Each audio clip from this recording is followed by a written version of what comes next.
आप सबका स्वागत है श्रीमद् भगवद गीता के इस दूसरे अध्याय में। तो चलिए अब हम अगला श्लोक यानी 38वें श्लोक का पाठ करते हैं। सुख दुखे समे कृत्वा लाभा लाभो जया जयो ततो युद्धाय युज्यस्व नैवं पापम अवाप्स्यसि। सुख दुखे समे कृत्वा लाभा लाभो जया जयो ततो युद्धाय युज्यस्व नैवं पापम अवाप्स्यसि। तो भगवान कहते हैं तो युद्ध किस मनोभाव में करना है? सुख दुख को समान स्वीकार करके, लाभ और हानि को समान समझकर, जय और पराजय को समान समझकर। ततो युद्धाय, तुम्हें युद्ध करना चाहिए अर्जुन। यदि तुम इस भावना से युक्त होकर युद्ध करते हो तो नैवम पापम अवाप्स्यसि, तुम्हें कोई पाप नहीं लगेगा। भगवान अर्जुन को कहते हैं तुम बस अपने कर्तव्य का पालन करो, युद्ध करना तुम्हारा कर्तव्य है। यदि तुम इस मनोभाव से युद्ध करते हो तो इन स्वजनों का वध करने का तुम्हें पाप नहीं लगेगा। मान लो कि भारत और पाकिस्तान में युद्ध हो जाए। यदि भारत का सैनिक पाकिस्तान के सैनिकों को मार दे तो उसे कई प्रकार के पुरस्कारों से सम्मानित किया जाएगा। लेकिन वो ही व्यक्ति अगर गांव में आकर किसी व्यक्ति को मार दे तो उसे फांसी की सजा भी हो सकती है।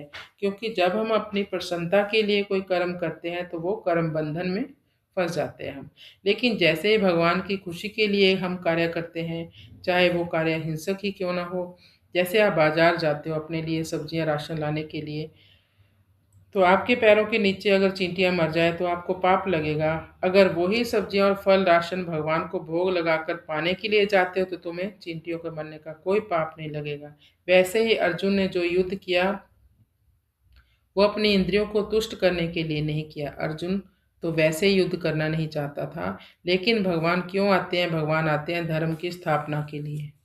ऐसे अधर्मियों का सफाया करने आते हैं भगवान। भगवान कहते हैं तुम निमित्त मात्र बन जाओ अर्जुन, इन्हें तो मैं पहले ही मार चुका हूँ, इनकी तो मौत निश्चित है। सुख दुख लाभ हानि जय पराजय को समान समझकर युद्ध में लग जाओ। इस प्रकार युद्ध करने से तुम पाप नहीं करोगे, क्योंकि जब सुख आता है तो अच्छा लगता है, जब दुख आता है तो बुरा लगता है। इस संसार में हमें अपने कर्तव्यों का पालन करना चाहिए, सुख दुख में सम रहना चाहिए। कभी लाभ होगा, कभी हानि होगी, कभी जय होगी, कभी पराजय होगी। परिस्थितियों कोई भी हो चाहे, हमें भगवान की सेवा करते रहना चाहिए, चाहे सुख हो चाहे दुख हो। लेकिन भगवान को हमें कोई ब्लेम नहीं देना चाहिए। ये हमारे पिछले प्रारब्ध के हमें सुख दुख मिल रहे हैं। इससे पहले के श्लोक में भगवान ने जिस समता की बात कही है, आगे के 2 श्लोक में उसी को सुनने के लिए आज्ञा देते हुए उसकी महिमा का वर्णन करते हैं।